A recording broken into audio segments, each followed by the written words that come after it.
welcome to the Ant-Man channel. It is Tuesday the 23rd of December 2014, and I'm your host, Ant-Man. I got an article in front of me from ClashDaily.com, and it is from the 15th of December. I've had this one for quite some time here, but I saved it for special occasion. So it is written by Pete Parker. It is called Islam's Message to Christians. You're dead meat. So let's get into this. Since its inception, Islam's message to Christians has been direct and unequivocal. You're dead meat. When the Prophet Muhammad wasn't busy molesting Aisha, he was slaughtering the people of the book with great and overwhelming ferocity. During the first wave of jihad, 622 to 750 AD, the Islamic war machine rampaged through Western Europe, Persia, Byzantine, Spain, and North Africa, propagating the religion of peace via the sword. And the end results were nothing short of insidious. Thousands of Christians were either raped, tortured, or beheaded in the name of a vile moon god called Allah, which is true. That's actually true. Their god is actually based off of an old pagan god, moon god. So, just to let you know. In his book, Jihad author Paul Fregosi describes the utter carnage perpetrated against Christians during the siege of Constantinople, 1453, by Muslim forces. Several thousand of the survivors had taken refuge in the cathedral. Nobles, servants, ordinary citizens, their wives and children, priests and nuns. They locked the huge doors, prayed, and waited. Caliph Mahomet II, I guess, had given the troops free quarter. They raped, of course, the nuns being the first victims, and slaughtered. At least 4,000 were killed. Sadly, not much has changed since the first wave of jihad and the subsequent siege of Constantinople. Today, thousands are being violently eradicated by the thuggish and savage adherents of Islam. I like how they get young American and all kinds of different little, wannabe thugs to join them too. They really appeal to the little thug culture that we have. Andrew White, an Anglican priest stationed in Baghdad, Iraq, recently gave CBN News the following eyewitness account. Then one day, ISIS, the Islamic State, the Islamic Caliphate, came to Nineveh, and they hounded all of them, Christians, out. Not some, all of them, and they killed huge numbers. They chopped their children in half, they chopped their heads off. This horrific narrative by White is but a mere snapshot of the chilling barbarity being committed by Islamo-killers against Christians on a global scale, from Gaza to Pakistan to Nigeria to Uganda to Bangladesh to Russia to Great Britain, and yes, even the United States. Remember Oklahoma's Islam's message is simple. Remember Oklahoma. The best Christian is a dead Christian, and that message, my friend, will never change. So God save America from Islam. Just a video to really highlight something that I mentioned in my last video, if you watched it. Americans, if you're going to get challenged to a fight, are you going to back down? I'm not saying we should all become libertarian and get up in arms and start a war, but I'm saying that if somebody comes at you, are you going to fight? Are you going to defend yourself, or are you going to let somebody infiltrate your land and then kind of bully you out? For instance, let's just have like a pretend scenario here. Let's say we were all living in, a village, and little by little, more of, let's say, these Islamo killers, how this guy put it, started moving in, and they were kind of just blending in at first, but then more of them started coming in, and they started to impose their religion on everyone else. Do you think that would be a possibility? If we just kind of like said, okay, well, everybody's allowed in here. Well, that kind of, that's not a bad idea, but the fact of the matter is that we have there's a part in the movie Gladiator that is a good little, example of this, is what I'm about to say. That character that was played by Joaquin Phoenix, what was his name? Commodus. He was like, what is, he asked his sister, like, what is Rome? And she was like, it's an idea. Well, that's what America is too. We're an idea. And that idea of freedom comes from knowing truth. And I believe knowing God. So, yeah, God save us, man. It's going to take a lot of prayer, I think, for us to, I don't know, you know what I mean? We could never be too sure, but it's always ours to hope.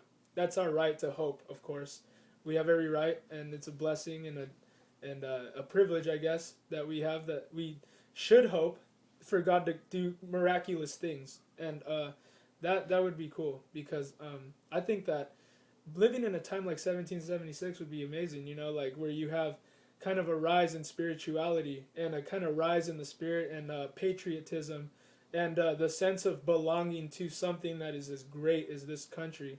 Sounds all stupid and corny to most people when you talk like that, but that's actually real. Those are real words that come from my heart, and I know that this this idea of liberty that we have here in America, it works.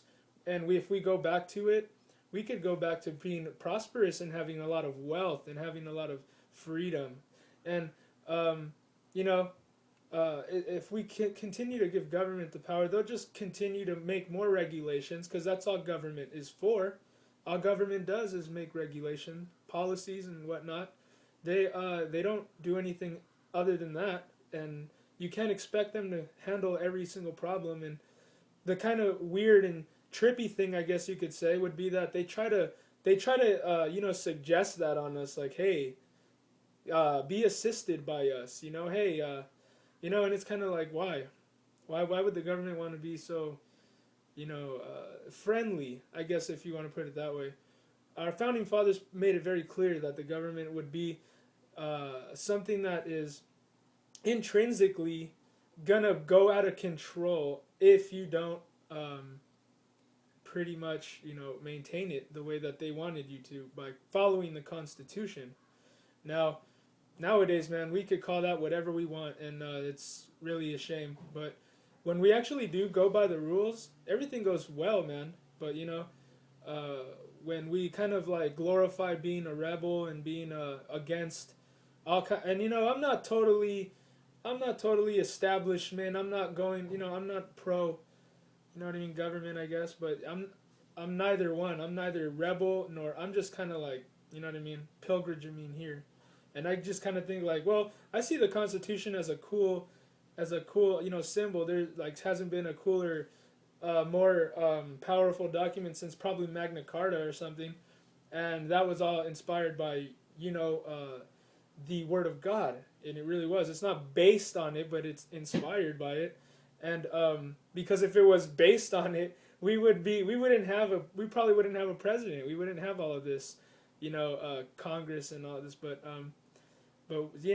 like the founding fathers said, men aren't angels and they are not governed by them. So we do have to go by these, by the way that they put it before us. But yeah, we need to go back to learning some economics, knowing what the free market's for, knowing how to use it. Because if you saw some of my older videos, some people think doing business in this country means fitting into your worldview. Like, oh, you believe in God? Well, I'm not gonna hire you. This is what happens when your country becomes, and the government makes everything so bureaucratic. So corporations become like people, and they have, you know what I mean. And it's weird because it's a double standard when Christians are forced to do service to other people and they get sued for it, and then there's people that they want to only let their own kind of people into the club, and that's totally okay though. So there's totally like a weird favoritism going on there. We need to knock it off. We cannot, all of that evil needs to prevail is for good men and women to stand around and do nothing. I think that's like close to a quote to what somebody said, one of our founding fathers, and it's true. We just need to stand around and do nothing and let the evil one prevail and establish everything he wants to. That's how you lose. Stand around and do nothing. But if you want to, you can learn that we could get this country back. We just probably need to go back to God. Hey, is that a bad? What's worse? You're. I don't know. I don't know how to. It's always the same thing. I find myself catching myself saying the same thing in every video, because that is the only solution, and that is the point of this whole channel I have, is that this country was blessed by God, and it will be taken away if we want to live without God. We could live without His blessings. Then I guess it is the way I guess you'll put it. It's like, okay, and there's a lot of signs and wonders, I would say, that go along with this country too. Like George Washington with his prayer at the Capitol in Manhattan, where that whole harbinger thing happened with that Jonathan Cahn talks about with the sycamore tree. it's unbelievable because that church was supposed to be like, debris was supposed to fall on it and it got saved by that tree, and that's kind of amazing. But that's where George Washington prayed that we would that if we left God, that if this country left God, that God would take his blessing away from this country. That's a real prayer that George Washington prayed. So, you know, I would take signs in for what they are, man. I wouldn't say that.